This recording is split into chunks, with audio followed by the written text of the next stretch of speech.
Bom, então para você que está aqui no Portal UAU, Portal de Inovação para Negócios do Grupo Padrão, hoje nós recebemos duas pessoas para falar de uma das principais tendências no mundo da tecnologia, que é a hiperauto-otimização. Então a gente recebe aqui hoje o Fernando Mota, Head de Process Intelligence do GA, e também o Paulo Castro, diretor de pré-vendas da UiPath. Tudo bom com vocês? Tudo bem, Eric. Bom, Eric, boa tarde. Tudo bem, Paulo? Tudo jóia. Bacana, pessoal. Antes da gente pular nesse tema dessa tendência, né, de hiperauto-otimização, acho que é legal para todo mundo que está nos assistindo aqui ficar na mesma página, né, e a gente entender um pouquinho das duas empresas, como que vocês já trabalham com a auto-otimização de diversos processos dentro das empresas, dos clientes de vocês, e o cenário que vocês veem hoje também da questão primeiro da automatização no Brasil. Se quiser começar, Fernando. Então, na verdade, assim, hoje o GE é uma consultoria que está há 27 anos no mercado. A gente tem uma abrangência geográfica globalizada. É uma empresa que nasceu na Argentina, veio para o Brasil e aí a gente globalizou, né? Hoje a gente tem 11 escritórios espalhados pelo mundo, com presença em Israel. E aí a gente começou, na verdade, a estudar Hyperautomation quando a gente começou a trabalhar 2 anos atrás com uma plataforma de Process Mining, e que é um pedacinho, eu vou explicar um pouquinho mais para frente, né, para não me alongar demais. E, na verdade, a gente começou com a parte de Process Mining. A ideia é o quê? O foco do GA nesses 27 anos que a gente trabalha sempre foi um foco muito forte em processo de negócio, em otimizar o processo de negócio do nosso cliente, utilizando plataformas para isso, seja implementação de ERP, seja fazer uma automação de um processo, com um foco muito forte na eficiência operacional desse cliente, seja redução de custos, seja melhoria de processos. E aí a gente fazia há 25 anos levantamento de processos da forma tradicional. Acho que todo mundo que já participou por um projeto de implementação de um ERP ou de um sistema integrado, ou até mesmo de um sistema legado pequeno, fez o levantamento de um processo ou levantamento de requisitos de forma tradicional, colocando todo mundo em uma sala, os usuários envolvidos e questionando esses usuários para entender como aquele processo deveria ser mapeado ou como aquele processo deveria ser implementado num sistema. A gente sempre trabalhou assim também, como o mundo trabalha. E há 2 anos atrás, a gente, em parceria com a Process Gold, que foi uma empresa adquirida aí pela UiPath, depois o Paulo pode explicar um pouquinho mais para vocês, a gente começou a trabalhar com o tema de Process Mining, que seria o quê? Eu conseguir transformar esse levantamento data-driven. Eu não mais necessitar fazer levantamento de processos conversando com os usuários, conversando com o time. Por quê? Quando a gente saía de um levantamento de processo tradicional, a gente saía com aquilo que a gente acredita que é feito por aquele processo. Ou seja, o que aqueles usuários ou aquele time do cliente lembra naquele momento de como aquele processo é executado. Ou seja, o que ele mais executa ou o que mais acontece no dia a dia dele. Quando a gente parte para uma plataforma de Process Mining, a gente consegue extrair os dados do cliente e, a partir desses dados, fazer uma engenharia reversa e fazer um mapeamento do fluxo de processos. O que isso tem a ver com Hyperautomation? A gente está falando de Hyperautomation e agora estou falando de Process Mining.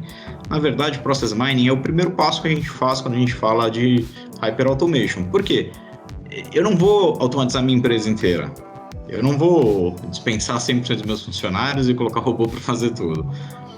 A ideia é como que eu identifico quais são os melhores processos ou as melhores atividades ou o que eu devo automatizar. Como que eu identifico isso? Uma plataforma como a da UiPath, hoje você consegue pegar o ciclo de vida completo. Então você pega desde a identificação de onde eu começo a atacar na minha empresa, seja onde eu tenho mais dor, onde eu vou ter maior benefício financeiro, onde eu vou otimizar melhor o meu controle de riscos, e aí a partir daí eu direciono para onde eu vou começar a automatizar. E aí a gente está falando da automatização ainda. O que é a Hyperautomation? É quando a gente começa a englobar mais do que simplesmente um robô ou uma tecnologia de RPA. A gente está utilizando uma tecnologia de Process Mining para identificar quais são esses processos, uma tecnologia de RPA para automatizar esse processo, e aí a gente começa a envolver Machine Learning, inteligência artificial, para eu começar gerar insights, a criar robôs mais inteligentes, que eu não tenha que predizer todas as tomadas de decisão, que eu consiga, com machine learning, fazer com que o meu robô vá aprendendo como aquele processo se transforma e ele vá se ajustando com a inteligência artificial e robotizando esses outros caminhos. Ou seja, aí o caminho tem bastante oportunidade. Tá? E aí, daí a gente começou a trabalhar bem forte com Hyperautomation. Legal. Paulo? Legal. Bom, a UEPF é uma empresa global estabelecida desde 2005. Na verdade, a gente começou na Romênia como uma empresa com um foco muito grande na automação de alguns processos desktop. Essa empresa ela já vem crescendo há bastante tempo. Há 5 anos atrás, a gente sai da Romênia, abre um escritório, modifica o nosso headquarters para os Estados Unidos e a partir dali acontece um crescimento muito grande a nível global, onde a gente se posiciona como hoje a plataforma líder de mercado para prover soluções de hiperautomatização, né? Como o Fernando bem colocou, quando a gente fala hoje de Hyperautomation, a gente está falando de mais do que o que a gente vinha falando em termos de RPA. Então, o RPA está no centro desse conceito de Hyperautomation, claro, como uma ferramenta que vai dar... E só para ficar claro, Paulo, para quem ainda não conhece as terminologias, o RPA é essa automação de processos robóticos, né, na tradução, assim. Exato, bem colocado. Ou seja, na verdade, o que a gente chama de RPA nada mais é do que a capacidade de um software de computador tem de interagir com o computador, né, com as interfaces que uma pessoa tem que interagir no seu dia a dia de maneira automática. Então, desde você ter, por exemplo, situações onde você precisa interagir com uma planilha, com um sistema ERP e fazer atividades manuais, o robô ele tem condição de replicar esse movimento para você e fazer de maneira mais rápida e de maneira mais assertiva também, né?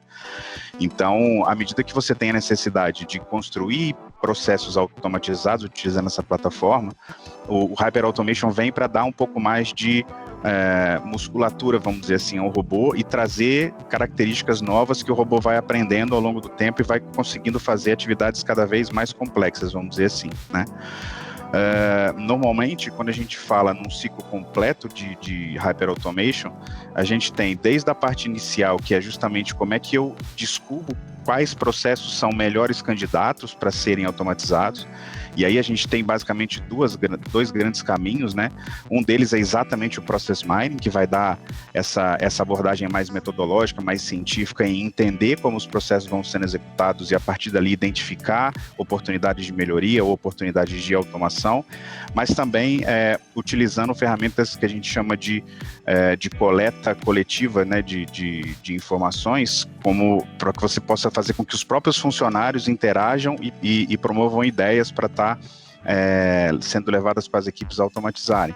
Então, a gente tem desde o ferramental para fazer essa parte analítica, essa parte com inteligência artificial, a captura de ideias, toda a parte de construção, né, de configuração desse robô para que ele possa executar as atividades. Obviamente que a gente não pode esquecer que esse robô ele acaba sendo um funcionário digital, então ele precisa ser monitorado e gerenciado de maneira a garantir que os processos estão sendo executados. Obviamente, quando você fala na execução desse robô, muitas vezes as pessoas pensam que robotizar é simplesmente colocar um servidor e o robô vai executando várias atividades, né? Hoje em dia a gente tem tecnologia para que os robôs e as pessoas trabalhem em paralelo, vamos dizer assim, um fornecendo informações para que o outro possa realizar as atividades de maneira mais eficiente, né? E aproveitando esse seu gancho, Paulo, eu queria já aproveitar e entender quais são os principais desafios, né? Quando você, uma empresa tem ali um processo né, de automação de algumas atividades e tudo mais, mas quando ele passa, quando a empresa ou o profissional ali que está lidando com isso passa para essa hiperautomatização, quais têm sido as dificuldades que vocês têm encontrado aí, continuando com o Paulo, depois eu acho que você pode complementar, Fernando. Na verdade, eu não diria nem dificuldade. Acho que o primeiro desafio, na verdade, das empresas é entender por onde começar, né?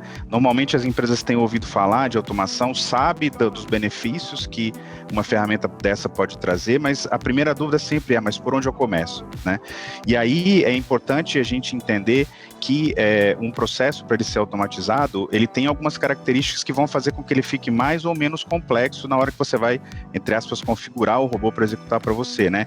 Então, você possuir um ferramental que te ajude a entender melhor esses processos e poder categorizá-los, vamos dizer assim, ou priorizá-los dentro do que a gente chama de jornada de automação, é talvez o primeiro desafio para que você tenha uma implementação com sucesso, né? Muitas vezes você começar com processos mais simples, que sejam baseados em muitas atividades manuais, vai te dar um retorno mais rápido e a possibilidade de ir aprendendo as melhores maneiras com que o robô vai executando, né? E a partir dali você poder ir inserindo processos adicionais que vai te dar uma visão geral dentro de uma área, dentro de um departamento, por exemplo. Um outro ponto que a gente sempre preconiza quando a gente vai num cliente novo ou nos clientes que a gente já está trabalhando é fugir um pouco quando as empresas começam a trabalhar com o conceito de robotização ou de automatização. Algumas empresas pensam muito forte no retorno, né? Como calcular o retorno do investimento da aquisição de um robô, da construção de um robô, da criação de uma integração, tanto faz. E muitas pessoas pensam no cálculo pela redução do tempo das atividades, olhando somente a redução do FTE, somente a redução de pessoas. E esse é o menor retorno que a empresa vai ter, se a gente pensar em volume de dinheiro. Vou dar um exemplo bem simples. Uma empresa que faz uma compra de matéria-prima, vamos pensar numa empresa de produção, uma manufatura qualquer, uma compra de matéria-prima onde ela tem que ter um estoque de garantia de 5 dias. Se o lead time do processo dela hoje é de 15 dias, então ela tem que comprar com pelo menos 20 dias, mais o tempo de entrega do fornecedor. Vamos pôr mais 5 dias, só para ficar número redondo, então 25 dias. Então, quando ela tiver ela tem que ter no mínimo 25 dias de estoque para dar tempo dela colocar uma ordem de compra, o processo inteiro rodar e o meu fornecedor conseguir me entregar aquilo. Lógico que ainda tem uma margem de segurança que você vai calcular, mas ok, vamos pensar assim. Se eu hoje, fazendo uma análise do meu processo, eu consigo identificar que eu consigo reduzir o lead time do meu fornecedor, é contratual, é negociação. Eu não vou conseguir reduzir empresa. Porque eu consigo diminuir o meu lead time. Quanto tempo demora o processo de compras desde a hora que eu coloco a requisição de compra até esse pedido estar aprovado e colocado no meu cliente? Hoje, se eu demoro 10, 15 dias para fazer isso, algumas atividades, primeiro que eu posso escalar via robô, então se eu tenho um volume muito alto, o robô pode trabalhar 24/7, isso dá uma escala absurda para a empresa. Segundo, o robô não erra porque eu digo todos os parâmetros que o robô tem que executar, tudo que ele tem que seguir, então ele vai seguir exatamente aquilo. Onde que eu posso errar? Na definição incorreta de como o robô tem que seguir. Então, por isso que a gente sempre preconiza a utilização de uma plataforma que te dê todos os caminhos que aquele processo pode ocorrer antes de você pensar em colocar um robô. Então, ali eu já tenho. Então, com a implementação de um robô associado a um processo simples de compra, se eu conseguir reduzir de 15 para 13 dias, eu estou falando que eu estou diminuindo 2 dias do ciclo de estoque do meu cliente a cada compra. Quando a gente vê isso no fim do ano, o custo de carregamento de estoque desse cliente vai ser reduzido drasticamente. Ou seja, é muito mais dinheiro do que se com essa eliminação de atividade ou com essa redução de tempo que o robô traz, eu tirar uma pessoa da operação. O custo dessa uma pessoa é irrisório perto do custo de carregamento de estoque que ele vai ter. Então, da redução do custo de carregamento de estoque que ele vai ter. Ou seja, a gente sempre foca em buscar o benefício do robô ou do Hyper Automation, não importa, de qualquer melhoria do processo, com um foco muito mais direcionado para o business. Eu acho que esse é o principal desafio que a gente tem, até para embasar, porque TI fala um tecniquez, né? Cada área fala o seu tecniquez, né? Quando você vai conversar com uma área de supply, a supply usa os termos de supply, uma área de purchase vai usar os termos de compra, e quando a gente fala com pessoas de TI, a gente tende a usar muitas siglas, sopas de letrinhas e cada hora uma tecnologia distinta. Então, quando a gente tenta pensar quando a gente começa a calcular o retorno de investimento para os nossos clientes, a gente sempre foca no business dele. Se é uma manufatura, a gente vai focar na produção, a gente vai focar naquela dor dele mesmo. Aí teve um relatório de auditoria complicado, vamos tentar automatizar os controles para garantir a efetividade desses controles, para evitar que numa próxima auditoria ele tome algum ponto de auditoria, né? Então, é bem o que o Paulo falou. Por onde começar? Pode ser pelo processo core, pode ser pela dor desse cliente, ou pode ser por onde você tem uma janela de oportunidade melhor mesmo. Eu acho que o mais legal aí, né, Fernando, é que além de você utilizar o robô para te ajudar a realizar as etapas do processo, é você utilizar o próprio robô para fornecer as informações que você precisa para monitorar, garantir compliance e garantir que você consegue medir a performance do próprio robô na execução daquelas atividades, né? Exato. E aí eu queria saber de vocês dois, né, quais processos, né, normalmente os clientes aí ou as empresas, né, dentro do Brasil mais buscam tentar simplificar atualmente. Existe alguma demanda assim mais latente ou é bem dissolvido? Quer começar, Paulo?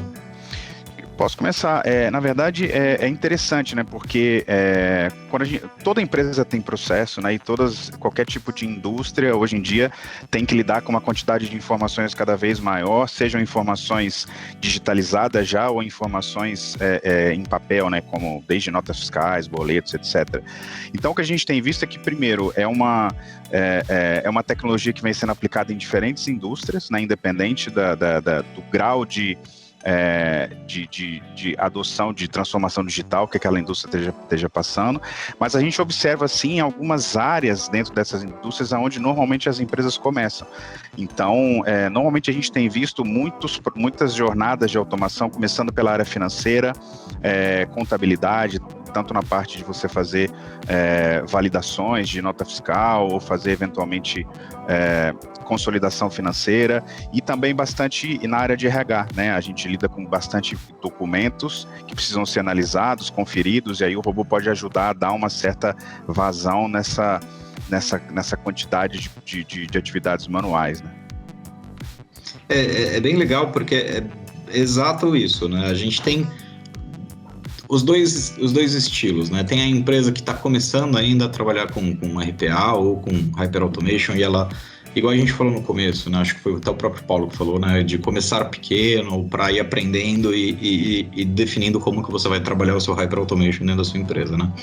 E aí você começa com processos mais simples, tem gente que começa com a entrada de um pedido automático, alguma coisa muito mais simplificada.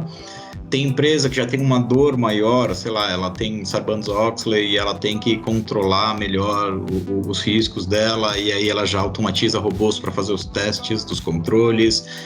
Tem empresa que já vai para o lado mais de pagamento, para o lado onde está o dinheiro mesmo, para fechar as torneiras, para evitar esses riscos, e aí vai para a parte de contas a pagar, contas a receber para garantir a compensação.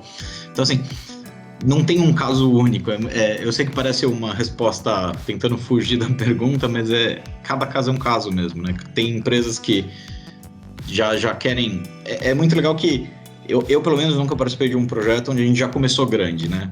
Começa comprando uma área com um robô pequeno, aí com esse robô a gente consegue comprovar o ROI dele, e aí desse robô essa área começa a se vangloriar que ele tem um robozinho trabalhando dentro de casa, as outras áreas pegam gosto e falam, olha que legal, eu também quero o meu, e aí de repente já se faz a necessidade de ter um COE, né, que é um centro de excelência para gerenciar isso. Por quê? Porque, igual o Paulo falou mesmo, né, o robô, ele é como se fosse um ser humano trabalhando, eu tenho que gerenciar ele, mesmo que ele seja escalável, trabalhe 24/7, eu tenho que gerenciar, eu tenho que garantir que 3 horas da manhã, se esse carinha desligar, o que aconteceu? O que eu vou fazer? Tem que ter alguém monitorando, uma plataforma monitorando, nem que seja um outro robô monitorando esse robô, mas eu tenho que ter um conceito de um COE para gerenciar tudo isso. Então, é legal como você vê a própria empresa crescendo e ganhando maturidade com o conceito. Para aí sim depois pensar em Hyper Automation e, legal, agora eu estou robotizando, meus processos estão eficientes, e assim, faz sentido eu ir atrás de uma plataforma de inteligência artificial, de machine learning, para eu conseguir trazer esse resultado. E aí, aproveitando o que você estava mencionando agora na questão de inteligência artificial e machine learning, Fernando, né, claro, essas são, acho que, corrija se eu estiver errado, acho que essas são as duas principais tecnologias, né, por trás dessa hiper-auto-otimização. E como que, nessa questão, né, utilizando essas tecnologias, existe alguma dificuldade por uma questão de tecnologia, por exemplo, né, ainda no Brasil, a questão do 5G não ser tão difundido, né, e aí isso pode ter um problema na questão de latência da tecnologia. Existe algum problema nesse sentido ainda, hoje em dia, ou não? Os processos que eu participei utilizando toda a parte de machine learning, inteligência artificial, a gente não teve nenhum problema com isso. Por exemplo, a gente fez um projeto em um cliente onde ele era de medical devices, o segmento deles, e a gente tinha que fazer uma identificação por inteligência artificial do retorno do material que era alugado para os hospitais, material cirúrgico. Hoje isso é feito de forma manual, por homens, né? Então você recebe o kit cirúrgico, você analisa se todas as peças que estão lá dentro estão ok, se tem alguma coisa faltante, se está fora do local correto do kit e assim por diante. Isso onera e faz um tempo absurdo para você conseguir tanto enviar o kit para os hospitais quanto receber para trabalho, porque é muito manual, né? Você olhar um item a item, se tem o bisturi, sei lá, tem 15 tipos de bisturis, tem outros tipos de peças super pequenas. A gente trabalhou com uma plataforma onde a gente automatizou isso e aí a gente conseguiu, em 2 milissegundos, dar a resposta de se todas as peças do kit estavam no lugar correto, o que estava faltando ou o que estava no lugar errado. Tudo com máquina na nuvem, sem nenhum problema de latência, sem nenhum problema de... Assim, não tem... Mesmo não sendo... A gente não tendo hoje a internet que a gente gostaria, né, ou a banda que a gente precisaria ou desejaria, a gente nunca teve nenhum problema, como nesse caso. E para vocês aí, Paulo? Eu concordo com o que o Fernando está colocando. Na verdade, o fato da gente ter robôs auxiliando na execução dessas tarefas acaba ajudando um pouco nesse sentido, porque se você tem... Primeiro que o robô pode te ajudar a detectar qualquer problema de comunicação que aconteça e tomar atitudes para mitigar essa situação, né? Ou, eventualmente, esperar um pouco até que a conectividade melhore para poder tomar uma decisão, ou avisar uma área específica para acessar algum tipo de solução para mitigar esse problema, além do fato de que com o robô você pode, por exemplo, programar a execução de certas atividades para horários onde você vai fazer um uso melhor da sua rede, dos sistemas, né? Então, por exemplo, é muito comum, às vezes, você tem empresas que precisam fazer um acesso constante ao ERP durante o horário comercial e por conta disso você tem lentidões, etc. Mas atividades que podem ser feitas fora do horário comercial acabam sendo feitas por pessoas dentro desse horário, aumentando ainda mais esse problema de lentidão. Então, se você consegue tirar um pouco dessas atividades e colocar para que um robô execute numa madrugada, num fim de semana, por exemplo, você acaba ajudando um pouco a resolver esse problema do alto uso de sistemas e de redes, etc. Né? Entendi. E a parceria entre o GA e a UiPath foi alguma coisa acelerada por causa da pandemia ou era algo que já estava nos planos das duas empresas? Na verdade, como o Fernando colocou no início, que ele estava apresentando, essa parceria ela foi bastante natural, né? Primeiro porque a GE ela já era parceira da ProcessGold, que foi a empresa que a UiPath adquiriu no ano passado para essa parte de Process Mining. Então, naturalmente, a gente acabou se aproximando ainda mais por conta disso. Mas a GE também já trabalhava com RPA e a gente já, por conta disso, pela própria presença deles na América Latina, que é muito forte, apoiou bastante a nossa entrada na América Latina, que aconteceu no final de 2008, então acabou acelerando bastante essa parceria, vamos dizer assim, esses dois acontecimentos que para nós foram determinantes, né? Exato. O acelerador maior foi justamente a aquisição da ProcessGold pela UiPath mesmo. E aí muitas das empresas, né, a gente estava falando um pouquinho sobre isso antes de começar aqui, estão sendo forçadas a atuarem na questão de transformação digital, por conta do atual momento aí da pandemia do novo coronavírus, né? As empresas têm que ser mais ágeis, mais digitais do que nunca. E aí eu queria saber com vocês, né, se a questão da utilização, da hiperauto-otimização, se existe passos ali anteriores que uma empresa que está começando, né, a sua transformação digital, que foi obrigada a passar por esse processo aí há 2 meses, né, e vem nessa trajetória, se ela já consegue pular para esse estágio da hiper-auto-otimização, ou se tem ali passos anteriores necessários a serem cumpridos? Eu acho que na jornada de automatização, né, de automação, a gente falar que a gente pular passos é muito arriscado, né? Eu acho que, lógico que em determinados processos dentro de uma mesma companhia eu vou conseguir ser muito mais ágil, muito mais rápido, porque já todo o sistema, aquele processo está suportado por um RP, já foi estressado, eu já pensei várias outras formas de executar aquela tarefa, então ele está super controlado, já está super otimizado, então faz todo sentido eu colocar um robô quanto antes e automatizar aquela atividade, ou até já pensar baseado nos dados que eu tenho, pôr uma máquina para aprender o meu processo e já pensar na hyperautomation direto, né? Porém, outros processos da empresa não, né? Cada processo da empresa vai ter um nível de maturidade dentro da própria empresa, né? Uma empresa não tem um nível de maturidade único de processo, né? Cada processo dela vai estar num nível de acordo com a realidade dele. Então, acho que a resposta seria mais essa mesmo, né? Primeiro a gente vai entender em que nível cada um dos processos está, para aí sim, dentro daqueles processos, a gente propor um diagnóstico mais específico, né?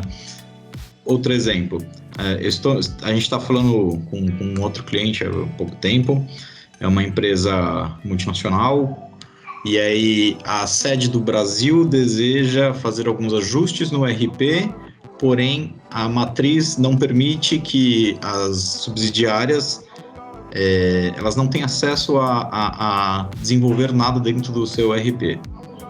A solução que a gente propôs foi a implementação de robôs para execução desses trabalhos manuais que hoje são feitos por várias pessoas, uma atividade totalmente desnecessária, porque são atividades de controle para um volume muito maior do que a subsidiária aqui do Brasil.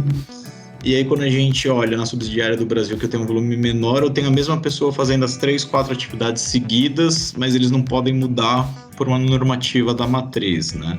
Então, a ideia é o quê? Legal, vamos construir um robô, você, em cima desse robô, vai executar essas atividades, como você não pode alterar o seu processo, e você deixa de ter essa ineficiência operacional e pega esse capital humano que você tem, que é super importante, para fazer atividades mais analíticas e mais do que o cargo dele exige, né? Então, varia mesmo.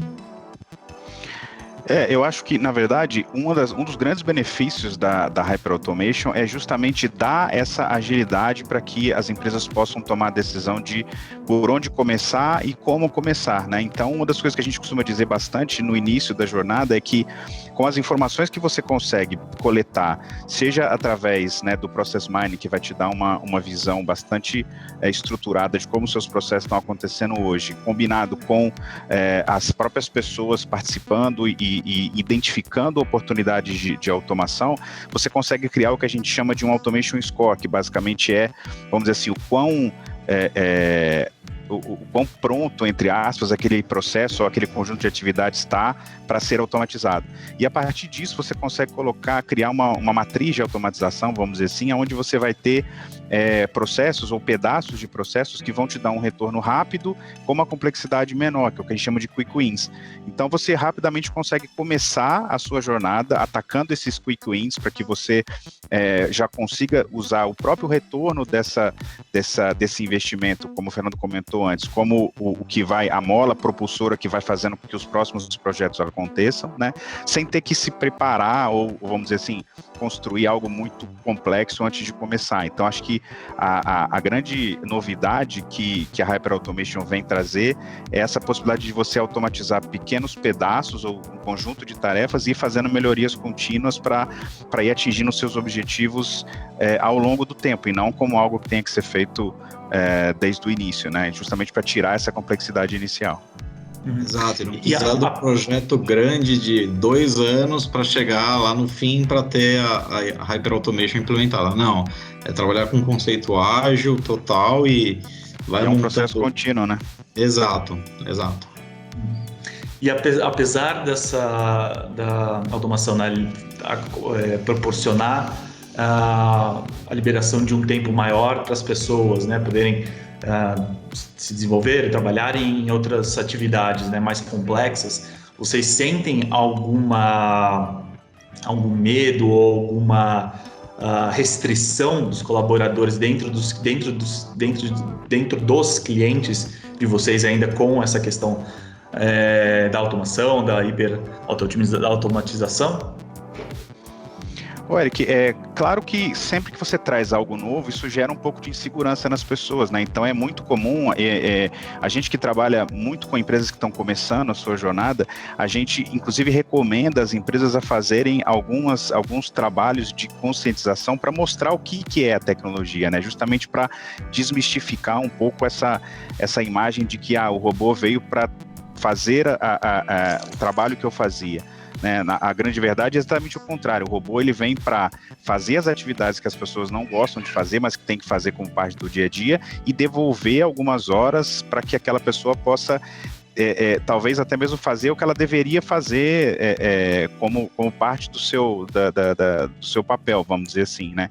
Então o que a gente tem visto é que quando as pessoas tomam contato com a tecnologia, e a gente faz até algumas sessões para mostrar mesmo o robô em execução, como é que você configura um robô, ou seja, você vai desmistificando um pouco o que o robô pode fazer e como ele pode te ajudar. Naturalmente essas barreiras vão sendo diminuídas, e assim, a gente tem algumas estatísticas até que mostram, algumas pesquisas internas, que você consegue inclusive aumentar a satisfação de funcionários quando você dá esse tipo de tecnologia, né?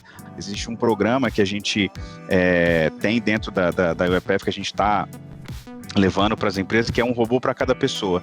Então a ideia é que toda pessoa dentro da organização, assim como ela tem as ferramentas que ela utiliza para poder executar as atividades, a gente entende que ela vai passar a ter um robô que também vai ajudá-las a desenvolver esse tipo de atividade no dia a dia. Então a gente espera que isso vá se tornando cada vez mais normal no dia a dia das pessoas, trabalhar com um assistente digital do lado delas, vamos dizer assim. Eu acho que essa restrição, ou essa barreira está muito mais associado ao que o Paulo colocou mesmo, tá? Na questão do desconhecimento. A partir do momento que a pessoa tem a primeira interação e entende que o robô está lá para facilitar o dia a dia dele, aí eles viram melhores amigos, né, Paulo? E aí o usuário quer um robô, ele quer uns 30 robôs para ajudar ele. Se a gente olhar no dia a dia, independente de profissão, cargo, área, muitas das atividades que são feitas no dia a dia não necessariamente precisariam ser feitas por aquela pessoa ou daquela forma, e principalmente naquele horário, né? Então, eu acho que isso corrobora muito a utilização de robôs para tirar esse trabalho, não que é desnecessário, porque é necessário, mas que não precisaria ser feito daquele jeito, né? Acho que desmistifica um pouquinho o que um robô poderia fazer. Até pegando num gancho, Eric, com essa sua pergunta, é até legal falar um pouco para o seu público que quiser aprender um pouco mais, conhecer um pouco mais sobre a robotização. A UEPF ela disponibiliza de maneira totalmente gratuita um portal de treinamento que vai desde o que é o RPA, para que serve, até mesmo como configurar um robô, como utilizar o robô de maneira mais colaborativa junto com o seu dia a dia, né? Então é bastante interessante, convido todo mundo a dar uma olhada. Como eu comentei, é totalmente gratuito, a ideia mesmo é divulgar o conhecimento para o maior número de pessoas que a gente puder. Exatamente, assim como a gente fez aqui nesses 45 minutos, né?